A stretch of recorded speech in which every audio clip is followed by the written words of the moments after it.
Hello dear students, ये एकदम short video में मैं कोशिश करूंगा आप लोगों के साथ में important adjustment for final account and NPO जो आप लोग का 26 फेब को पेपर होने वाला है। वहां पर आपको कौन से एडजस्टमेंट ज्यादा करके पूछने वाले उसके बारे में हम लोग क्या करने वाले, कवर करने वाले।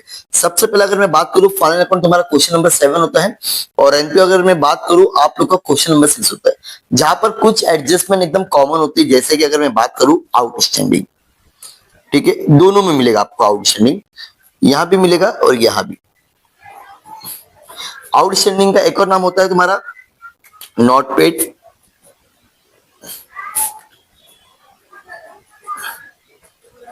डन। ये दोनों में कॉमन एडजस्टमेंट 100% आती है। अभी मैं आपको पूरा प्रूफ करके दिखाऊंगा कि हर साल एग्जाम में कौन सी आती है। इसके बाद में अगर मैं बात करूं prepaid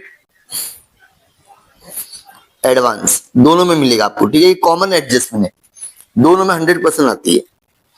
prepaid and advance minus करना है इसको, हाँ, डन।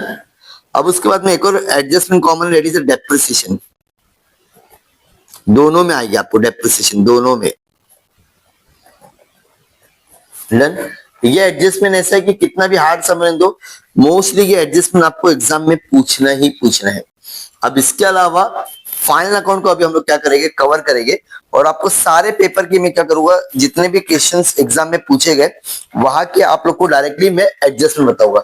तो सबसे पहले आपका है that is a closing stock, ठीक है, बैड डेट, आरडीडी, प्रीपेड बता दियो, फर्नीचर में बता दियो, फ्री सैंपल में लिख देते हैं यहाँ पे फ्री सैंपल, ठीक है। गुड्स फ्री सैंपल हो गया। उसके बाद में goods destroyed, goods taken by partner, ये कॉमन एंट्री, ठीक है। इसको सबसे पहला इफेक्ट क्या लिखोगे, ट्रेडिंग के क्रेडिट में लिखोगे। Second effect profit and loss के डेबिट में लिखना है, कहा लिखना है, प्रॉफिट एंड लॉस के डेबिट में। अब एक और एडजस्टमेंट है तुम्हारी क्लोजिंग स्टॉक, ठीक है, closing stock, bad debt, RDD, दोनों से एक ही रहेगा, कुछ नया नहीं है, डन। मोस्टली एडजस्टमेंट अभी आप लोग देखोगे ना स्टूडेंट्स, सेम आने वाली है, कुछ भी चेंजेस होने वाला नहीं, देखो सेम। ये क्या पर्सनल यूज बोले तो ड्राइंग बोलते हैं, इसको याद रखना। पर्सनल यूज बोले तो ड्राइंग, पर्सनल यूज बोले तो ड्राइंग। और ड्राइंग हमेशा क्या करोगे, कैपिटल अकाउंट जो भी आपने बनाए रहेंगे, अगर कैपिटल अकाउंट सेपरेट बना रहे तो डेबिट में लिखना है। अगर आप लोग बैलेंस शीट में एडजस्ट करें तो कैपिटल में से माइनस करोगे, क्या करोगे, कैपिटल में से लेस करोगे, डन। आउटस्टैंडिंग पहले बता दियो, आरडीडी भी पहले बता दियो। क्लोजिंग स्टॉक में अगर दो अमाउंट रहेगा ना स्टूडेंट्स, एकदम इजी बता रहा हूं मैं आपको, जो छोटा अमाउंट रहेगा वो लेके खत्म करने का, ठीक है। डेप्रिसिएशन ऑलमोस्ट मैंने बता दियो, ये एग्जाम में यही से आना है, कुछ भी बाहर का नहीं है। नेक्स्ट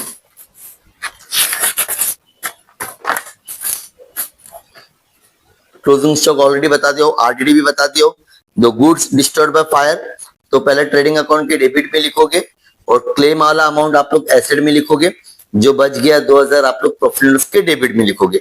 इसके अलावा और कुछ आने वाला नहीं है, ऑलरेडी मैंने लिख दिया गुड्स डिस्ट्रॉयड बाय फायर करके, ठीक है। नेक्स्ट और वैल्यू है ये बोले तो क्लोजिंग स्टॉक हो गया, डेप्रिसिएशन ऑलरेडी बता दिया। कैपिटल के ऊपर इंटरेस्ट निकालना तो लिख देता हूँ इंटरेस्ट ऑन कैपिटल, ठीक है। इंटरेस्ट ऑन कैपिटल को क्या करोगे, अगर आप लोग ने सेपरेटली करंट अकाउंट बनाए या कैपिटल अकाउंट बनाए तो क्रेडिट में लिखोगे। अदरवाइज आप लोग क्या कर सकते हो, कैपिटल अकाउंट में प्लस करोगे, क्या करोगे, कैपिटल अकाउंट में प्लस। सेकंड इफेक्ट तुम लोग को प्रॉफिट लॉस के डेबिट में लिखना है, ठीक है।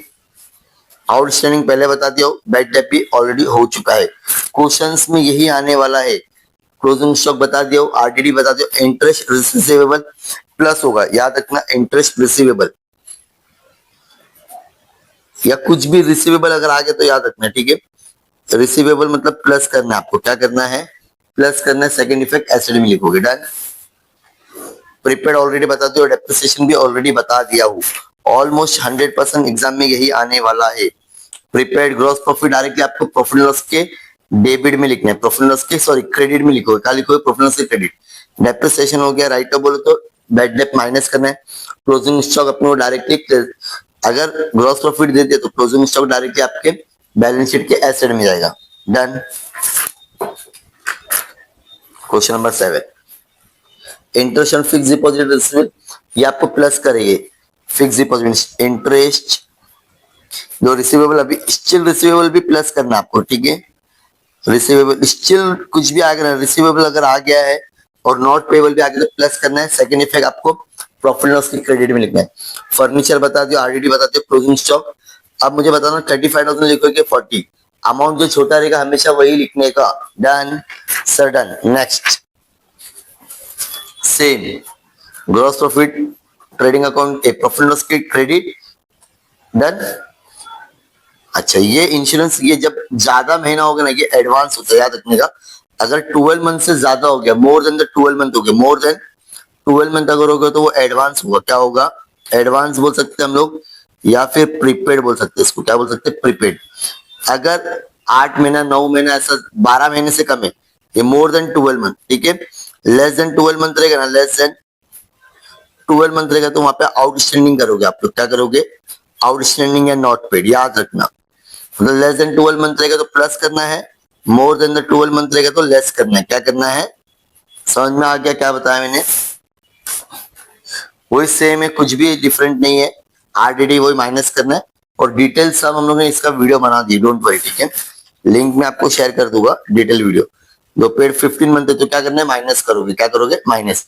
सेम समय, कुछ भी चेंजेस नहीं है। एक कभी कभी आता है इंटरेस्ट ऑन बैंक लोन, याद रखना।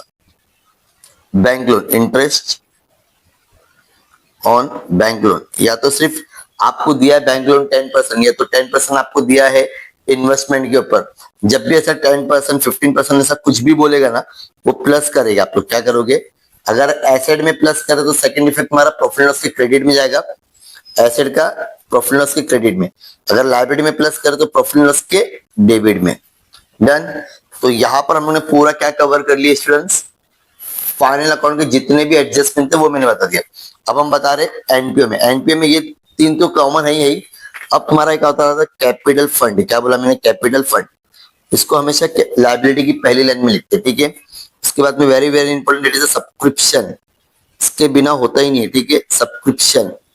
इसके बाद में स्टॉक ऑफ ड्रग्स या स्टेशनरी, ऐसा कुछ तो आता है। तो ये हमेशा स्टॉक क्या करते हैं हम लोग? माइनस करते हैं। क्या करते हैं? मोस्टली ये एडजस्टमेंट बहुत ज्यादा ज्यादा। उसके बाद में एक और है बहुत इंपॉर्टेंट, दैट इज कैपिटलाइज। क्या बोला मैंने? कैपिटलाइज। कैपिटलाइज क्या करेंगे? सबसे पहला इनकम में माइनस करेंगे और कैपिटल फंड में प्लस करेंगे। कहां पर प्लस करेंगे? कैपिटल फंड में प्लस करेंगे। चलो मोस्टली इतनी आती है। चलो पहले देख लेते हैं एनपीए में क्या क्या आया था। देखो, लाइफ में कैपिटलाइज बता दिया। स्टॉक ऑफ ड्रग्स ये तुम्हारा क्लोजिंग स्टॉक रहता है। डेप्रिशिएट तो ऑलरेडी मैंने आपको बताया हूँ। Done sir, done. Next 2-3 paper देख लो आप लोग। आउटस्टैंडिंग प्लस करते, कैपिटलाइज माइनस करेंगे, डेप्रिसिएशन पता है, सब्ट्रैक्शन क्या करते हैं? आउटस्टैंडिंग बोलेगा तो प्लस। अगेन ये वाला एडजस्टमेंट वाला हम लोग ने सम किए थे स्टूडेंट्स, जरूर देख लेना आप लोग, ठीक है। पूरा डिटेल यहाँ पे डोनेशन फॉर बिल्डिंग फंड, तो फंड जब ऐसा बोल रहा है तो माइनस करेगी किसमें से? डोनेशन में से। ये आउटस्टैंडिंग प्लस करते, पता ही आप लोग को, कुछ इसमें नया नहीं है। सेम एरर्स का मतलब होता है आउटस्टैंडिंग, याद रखना। एरर्स का मतलब ही क्या होता है? आउटस्टैंडिंग। क्या होता है?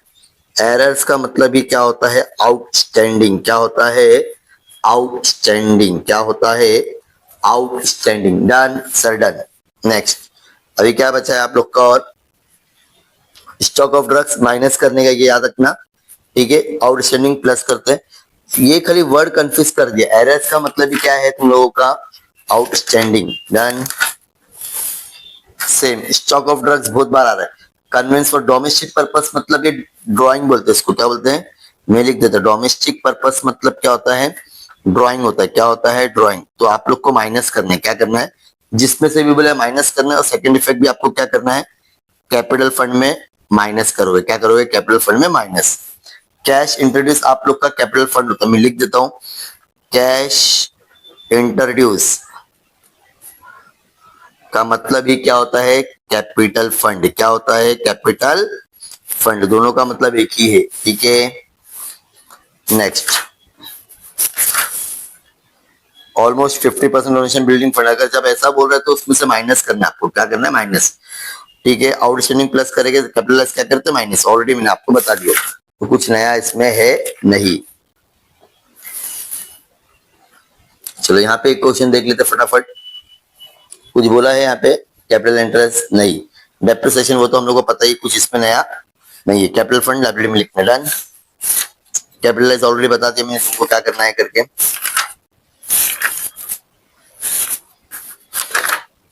चलो ये वाला सम जरूर देखना कैसे सॉल्व करते, ठीक है, बहुत इंपॉर्टेंट है।